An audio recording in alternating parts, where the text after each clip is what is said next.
always been told to be kind, treat others well, and show compassion. But is this advice always right? Is kindness an absolute virtue, or can it be a sign of weakness? Friedrich Nietzsche, the 19th century German philosopher, believed that many of the moral values we consider virtues today are actually products of the weak trying to control the strong. He introduced the concept of master-slave morality and explained why kindness and compassion, in some cases, might not only be a virtue, but could also lead people away from their true power and greatness. Nietzsche argued that many of the moral values we take for granted today are not rooted in truth, but rather are the result of power struggles. In his work on the genealogy of morals, he explains how the powerless, the weak, and the oppressed have imposed values on society that serve to limit and suppress the more powerful. In ancient times, values like strength, willpower, bravery, and dominance were seen as the highest virtues. But when the powerless, those who could not compete with the strong, found themselves at a disadvantage, they created a new morality. Nietzsche calls this slave morality. In slave morality, values like humility, modesty, contentment, kindness, and forgiveness became the focus. Why? Because these were the virtues that allowed the weak to cope with their powerlessness. In essence, slave morality was a way for the weak to diminish the powerful and elevate their own situation. Nietzsche believed that this shift was driven not by a higher truth, but by revenge and resentment. The interesting part of Nietzsche's argument is the way he portrays the slave morality as a reactionary morality. It is not a philosophy built on strength or life-affirming values, but one based on resentment and fear of power. This is why Nietzsche often criticizes traditional religious and ethical values, which he believes emerged from a desire to weaken those who had the power to shape the world.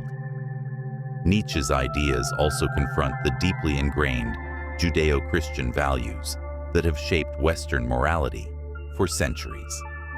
These moral values, often framed as self-sacrifice, humility, and kindness, are exactly what Nietzsche believed to be tools for the weak to restrain the powerful. According to Nietzsche, the Christian doctrine of turning the other cheek was not a message of higher morality, but a strategic tactic by the powerless to maintain control. By accepting suffering and oppression, individuals were able to feel morally superior while keeping the powerful at bay.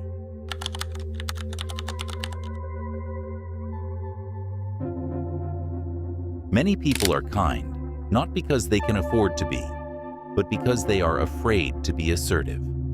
They avoid conflict and competition because they lack the courage to stand their ground. Nietzsche sees this kind of kindness as a sign of weakness. It is not the expression of a powerful individual's free will, but a mechanism of self-preservation in the face of fear and vulnerability. The fear of confrontation or failure often leads people to adopt behaviors that appear generous, but are rooted in insecurity or lack of personal power. In the world Nietzsche describes, power is not just about force, it's about the ability to act freely, without being bound by the constraints of other people's expectations.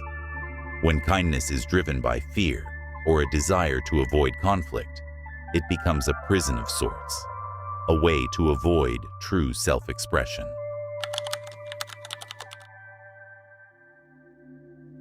Societies often promote kindness as a way to keep people obedient and passive. When everyone is kind and humble, no one is challenging or striving for greatness. This is exactly what Nietzsche was against, creating a culture of mediocrity where no one dares to rise above the others. The structures of power in society benefit from keeping the masses in a state of meekness, where they believe that kindness, humility, and passivity are the highest virtues. This reinforces the power of those in control, who use these moral codes to preserve their own dominance. Nietzsche saw this manipulation of moral values as a way for the weak to maintain some sense of power in a world dominated by the strong. By promoting virtues like kindness and selflessness, society keeps people from acting on their true desires, thus preventing them from rising to greatness.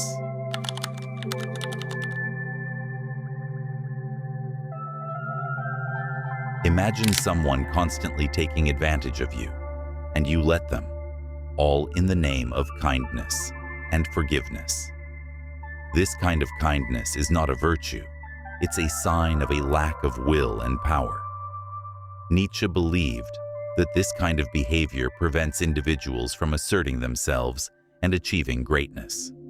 It is easy to fall into the trap of being kind to avoid the discomfort of conflict, but in doing so, one can allow injustice to perpetuate.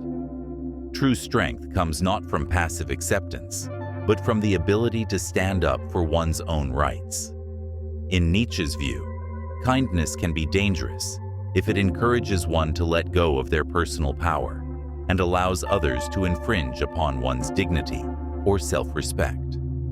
Instead of forgiving indiscriminately, one must ask, does this kindness serve my growth and the world, or does it perpetuate my own subjugation? In contrast to slave morality, Nietzsche presents the concept of master morality. In this view, moral values are defined from a position of power. The strong individual doesn't need to constrain themselves by values imposed by others. They act according to their will and their understanding of what is valuable. This is the morality of the strong, the powerful, and the independent. But does this mean that powerful individuals should never be kind? No. Nietzsche suggests that kindness, when coming from a position of power, is valuable. A powerful individual who chooses to be kind is making an intentional decision. This is kindness that comes from strength and is not forced upon them due to fear or lack of other options.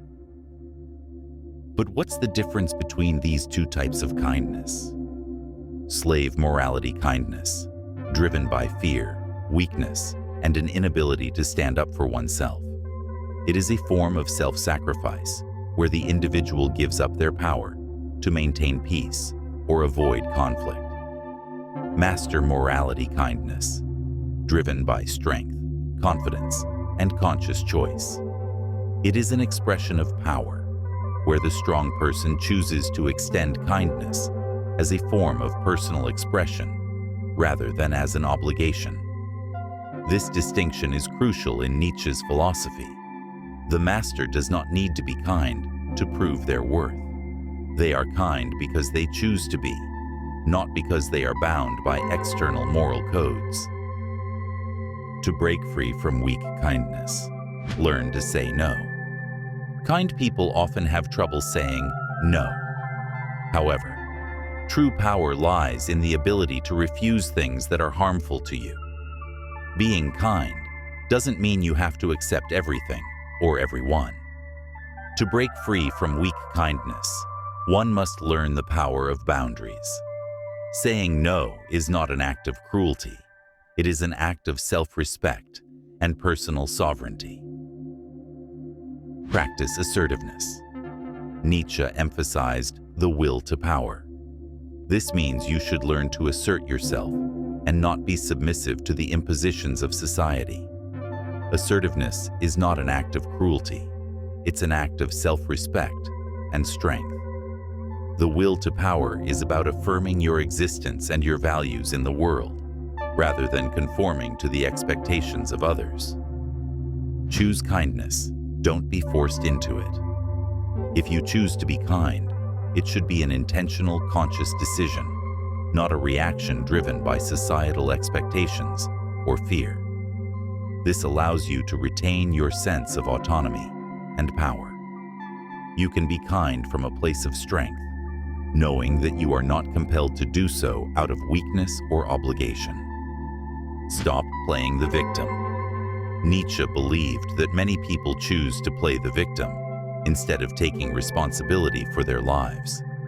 Being a victim means constantly complaining about others and waiting for help. But true power comes from embracing responsibility. One must take full ownership of their actions, decisions, and their life, rather than blaming external forces for their struggles. When we stop playing the victim and start acting as the creators of our own fate, we free ourselves from the shackles of slave morality. Nietzsche's philosophy extends far beyond the confines of 19th century Europe. In today's world, his critique of kindness, morality, and power can be seen in a variety of modern movements and discussions. The rise of self-help culture, where personal empowerment and assertiveness are valued over meekness and passivity, echoes Nietzsche's ideas about the will to power. However, many have misunderstood Nietzsche's notion of power as one of domination or exploitation. In a world where kindness is often touted as the ultimate virtue, Nietzsche's ideas challenge us to reconsider the ways in which we express ourselves. He asks us to differentiate between kindness that is rooted in strength and generosity, and kindness that is born out of a fear of conflict or vulnerability.